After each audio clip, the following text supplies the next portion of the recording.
I'm the Bishop of Islington, which is a bishop in the Church of England. I work in London, but across the country as well. And my job is to start new Christian communities. So the vision is to start new churches in new places, in new ways, so that new people can get to hear the good news about Jesus Christ. At the moment, 8% of people in the country go to church. That's of all denominations. So even if all those churches grew, let's say they grew to 16%, so they doubled in size, that will be a revival in its own right, and that will be amazing. But what about the other 84%? What about those people? They are still untouched, unreached. And so church planting is about starting, reaching those people in those, those unreached places, those unreached people. So we want to start new churches in those places to reach the 84%. And to do that, we've got to do that at scale. We've got to be ambitious about it. We've got to be intentional about it in order for that to happen. First thing is that we need to decide to do it. That might sound very simple and obvious, but actually to start reaching people we're not reaching, we've got to be intentional. So we need to start new churches, start new congregations, create those opportunities for people to be sent from where we are to where they need to be. And that is a radical rethink. That is, it's saying what we're doing right now is not enough. It's saying, actually, if we're ever going to reach the people of this nation, we have to go beyond what we're doing right now. And so that means that we need to revisit that call of Jesus in Matthew 28 to go and make disciples, not to stay where we are, but to actually go to new places in new ways, thinking about how the people who are on the receiving end, what is the most effective way that we can connect with them. And that's almost certainly going to be different to the way we're doing it now, because if we kept on doing the same thing, people would be coming to us, but actually they're not. There are going to be all kinds of new ways of doing church. So what we can, to start with, we can actually replicate what we're doing. That is a good thing to do, because we know how to do it. We know that works. But also we need to be starting new churches on estates, in schools, in cinemas, in cafes, wherever people gather. Those are places that we potentially could have a church. So, for example, we started a new church in a pub.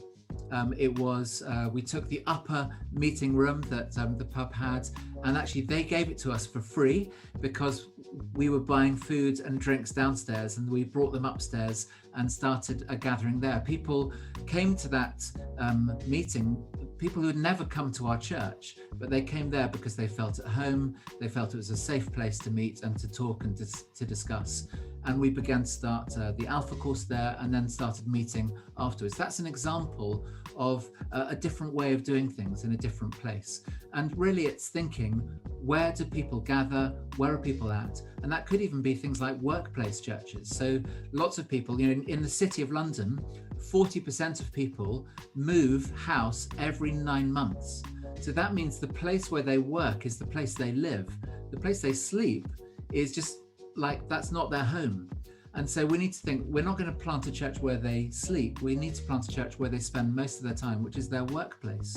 So this is just a different way of thinking. It almost certainly means churches not just on Sundays, but other days of the week. And so this is a radical rethink. So one of the ways that we work with churches is to say, we gather them together and we do this mapping exercise where we say, look at a map of your area and mark out where all the churches are, but then describe who are the groups of people you're not reaching, you're not connecting with. And in one exercise in Southwest London, we did it in the Hampton area, and one person said, well, hold on a second, we've got 5,000 people who gather every week in Bushy Park. And so why don't we start a church there? And so they began to think, okay, let's have a church that meets before the park run. and they can meet together, they can pray together, they can discuss the Christian faith together, and then they join the other runners on that park run. So it's just beginning to think differently about how we could gather, how we could meet together. What we want to do is to say it's not just about small churches or individual churches planting as they can. We want to do this at scale. In the Church of England, we've got more than 10,000 churches, and so we want to say every church could be involved in this.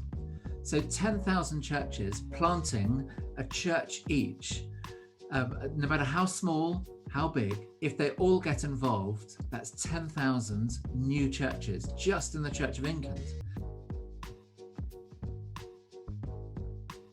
We don't just want to send one person out as a leader. We've learnt to send teams. To send a team means that you've got people who are encouraging each other. Different people have different skills and things to offer. And so let's say there are 5 people for each plant. That means 5 times 10,000, 50,000 leaders that we need to be raising up, we need to be sending out. And so they can't all be ordained people. So we need to be raising up and training lay people. That means some of our structures need to change so that we can appoint lay people to lead churches, but also they're going to be people who are not necessarily doing that full time. We'll have some people like Mohan, who is a full-time GP in Harrow. He has just planted a church in the Harrow area called Mosaic. He's not a full-time pastor. He's just set aside one day a week to be able to do that. But he has a team of people who are supporting him and helping him. So he is doing that as a GP.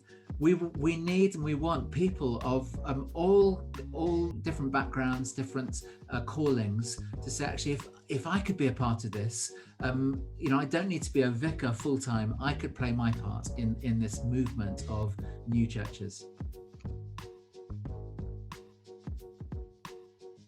It's one life at a time. So I just remember with the plant that we planted in Tower Hamlets, the guy next door who'd lived next door to the church for 40 years, he'd never been to church.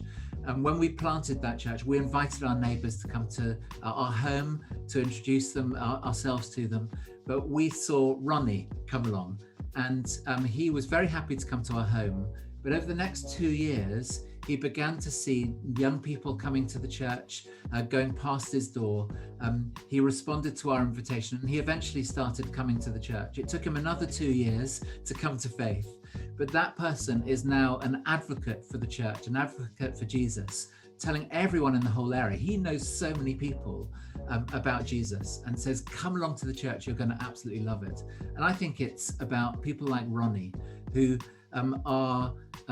whose life is transformed by the good news of Jesus. And it's that one life at a time. When you multiply that up across a nation, you're seeing tens of thousands of new people coming to faith, coming to know Jesus personally, their lives transformed, their communities transformed. That's what wakes me up in the morning, is people like Ronnie.